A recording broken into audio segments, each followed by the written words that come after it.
everybody, it's Ollie back with Koi Pond update number 12. I do apologise for how long it's been since my last video. It's been very busy. I think it's just been just over a month almost since the last one. I kept meaning to get them out, create them, and just hasn't really gone to plan, so apologies for that. I will try and ensure I get some videos up more frequently where possible. As you can see behind me, we have now got the cladding treated, and we've got this amazing slate coping stone on top. So let me just switch the view and I will walk you all through what I've done. So as you can see, this has all been treated. This has been treated with Nitrite cedar oil. It's darker than what the original cedar was. However, it will maintain that colour for, well, a fair few years until I redo it. This front side here has had 2 coats. This over here, as you can see, has only had 1 coat. And the back wall, surprisingly, has also only had 1 coat. It's just every time I went to go and do the second coat, it rained on me, which is also part of the problem as to why I haven't done a video in quite a while. Main reason being is I got all these coping stones put in. They look absolutely stunning, and thanks to this massive birch here and this one here dropping pollen absolutely everywhere, it means that for this to look as nice as what it does, I had to give it a wash down, and every time I went to do that, it got absolutely covered again, and it was a major pain in the arse to redo. So I've just managed to crack out and give it a quick wipe down. It's not as pristine as what it will be during the summer when I'm not getting an absolute ton of pollen on, but I'm thinking that looks absolutely fantastic. I do still need to sort out that piping over there.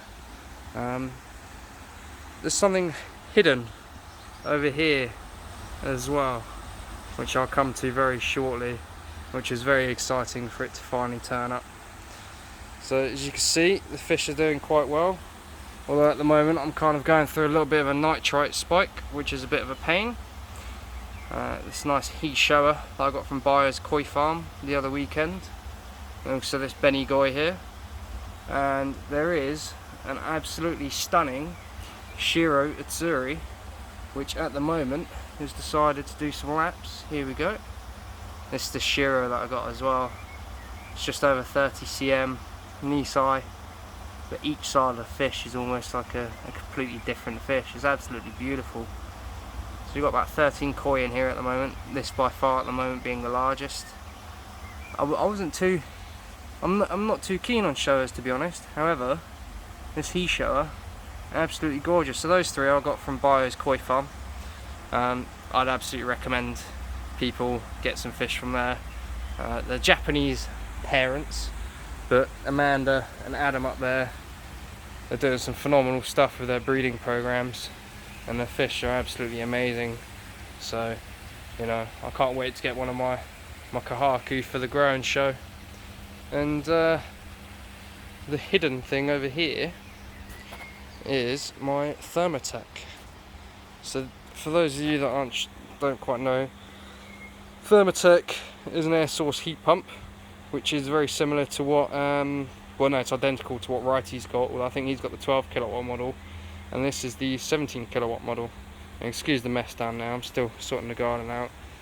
And I've tapped into one of my return feeds coming from here, and as always, apparently I'm not the best when it comes to welding, so there's a little bit of CT1 around there and on there, but it's fine. So this is the bypass loop, and then that returns to the pond there. And we have a look at the menu here. This, I'm not sure how well you guys can see, you've got the red lines and you've got the green lines. The green line is basically the inlet water, and red is out. And so this is from 0 hours, this was 6 hours ago. So from here we can kind of see that, you know, for 3 hours, sorry, 1.5 hours it was on, and then it stopped. Here we go, you can see sort of 6 hours ago it was on for, you know, during night time on quite a lot, and this menu goes back quite a while. I mean, like, I haven't seen how far it actually goes, but here we go, 168 hours ago is when I first put it on. It took approximately about sort of 10 hours to bring the water up to temperature, and then it maintained it nicely from that point onwards. And yeah, we've been keeping things at 15 degrees at the moment. I'm going through a little bit of a nitrite spike at the moment, which is a bit of a pain in the arse, but is a natural part of cycling. So what's going on there is I've got a massive water change that I'm doing at the moment. I've dosed the pond with some sodium thiosulfate, I think is how it's pronounced, which basically binds with chlorine.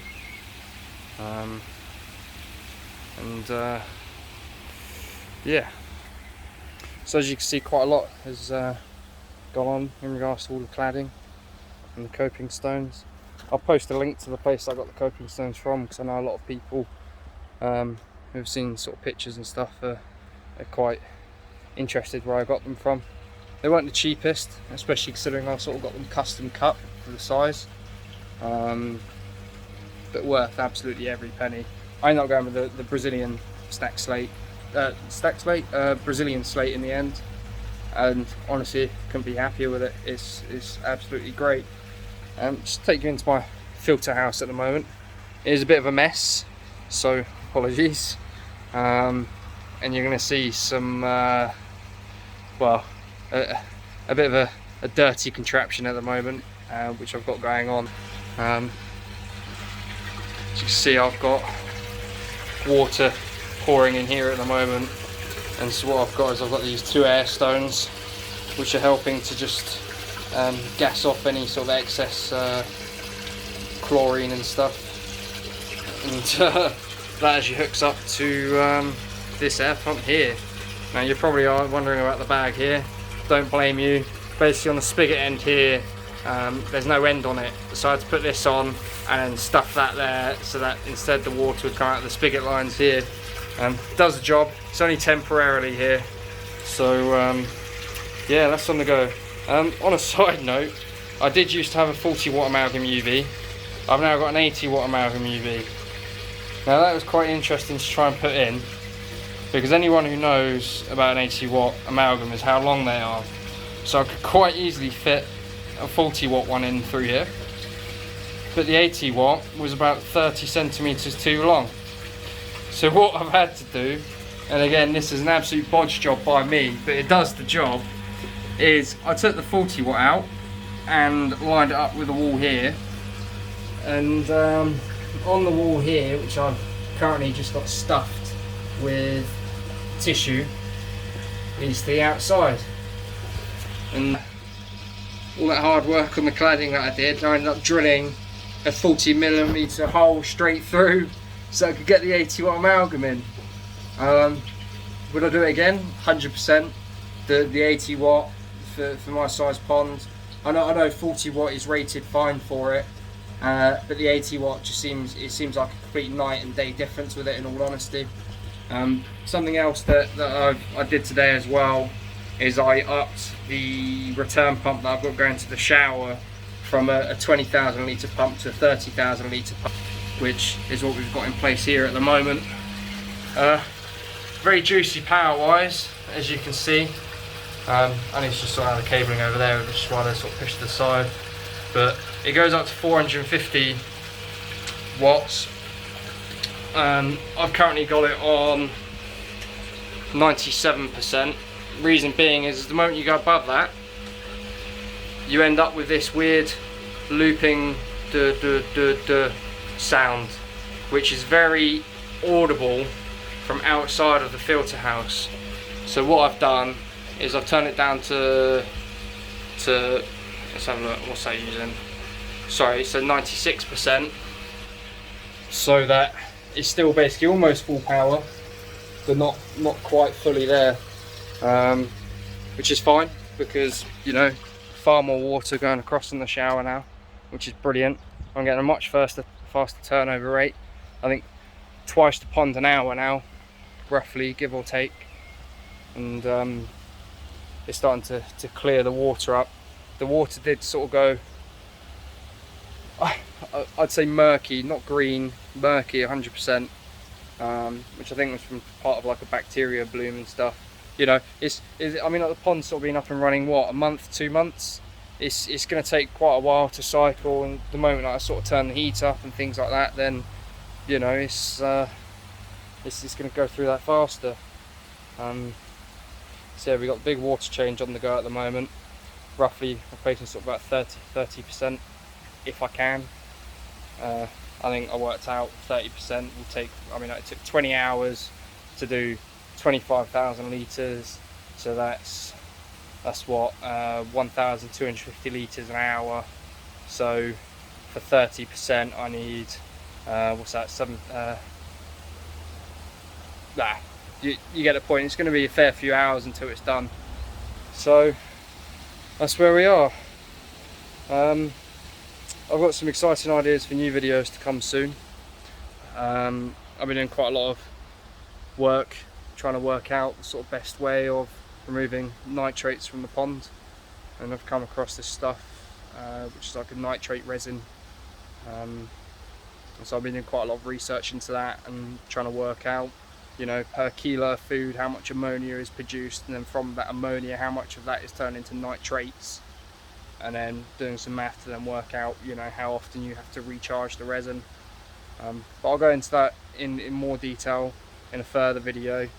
I think I'm probably going to go ahead with doing it, and so I'll definitely walk everyone sort of through why I went for it, and sort of pros and cons of using it. For those on a water meter like me, you might vastly prefer doing something like that rather than trying to do massive water changes to reduce your nitrates down and stuff. And you know, especially once you come into the summer months, then it's going to get, you're going to, you know, with the amount of food and stuff, you're going to get a hell of a lot more nitrates being produced. I think I'm going to keep this one relatively short because I've got dinner in the oven at the moment, and there's still quite a lot that I want to sort of talk about, how I've gone about and why I've done it that way and stuff. I feel like I've skipped quite a lot going from my last video to where I'm at now, but it's been quite arduous in all honesty, but I'm just super excited to be able to show you where I'm at the moment, and hopefully my next couple of videos you'll find interesting and helpful for builds that you're doing yourself. That Shiro is absolutely gorgeous. I think it's honestly one of my favourite fish. That and this Ginrin Gashiki is probably one of my favourites. Look at that, stunning. And the Hisha. As you can see, fish are looking absolutely fantastic in this at the moment. So yeah. So this actually is a much shorter video, which I expected to be much longer, but I think I'll have to do that in the next. So I hope you enjoyed this anyway, at least a little bit, and I hope you look forward towards the next sort of videos that will be coming out relatively soon. Definitely not 4-week wait this time, I promise, and I shall catch you all in a bit.